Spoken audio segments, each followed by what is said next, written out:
welcome back. Thanks for staying with us. Now, across the Caribbean this evening, we do have high pressure dominating much of the area.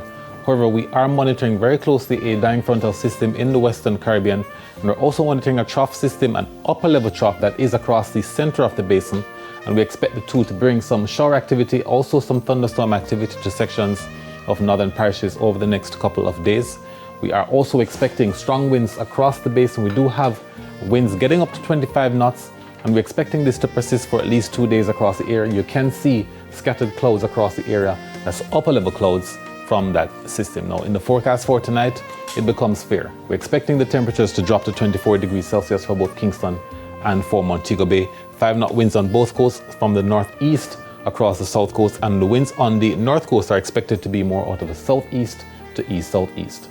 For the morning tomorrow, expect shower activity, especially across sections of northern parishes, while for the afternoon, we're expecting it to be partly cloudy across most of the area, but we do have some late evening showers forecast. Temperatures 31 degrees Celsius in Kingston, 30 degrees Celsius for Montego Bay. Now, much of the activity that we are expecting tomorrow is likely across the area in the late evening tonight. That's in Morant Bay as well as in Kingston, while it's partly cloudy to mostly cloudy elsewhere, halfway through Portmore. Also for Spanish Town, Maple and Mandeville, the strong winds persist right across the coastal areas as well as for inland areas, including sections of the southwest. That's in Black River, Savannah, Lamar and Negril. Showers are also likely in Montego Bay and Lucy.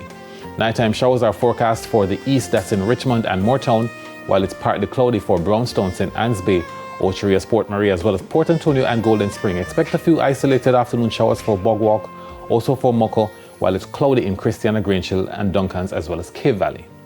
Now, the next few days has cloudy conditions with isolated shower activity and isolated thunderstorm activity across the area on Tuesday.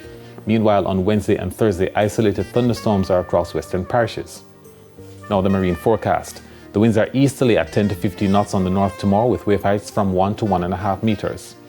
On the south coast tomorrow, we do have a small craft warning. The winds could get to 25 knots from the east. Wave heights get up to 2.5 meters. And the small craft warning extends also into offshore areas for easterlies reaching 25 knots and lifting waves up to 2.5 meters. We're expecting conditions to return to near normal by Tuesday. That's winds from the east-southeast at 15 to 20 knots and from the east at 15 to 20 knots on Wednesday and Thursday. And that's it for the weather report and forecast for this evening. But we thank you so much for watching.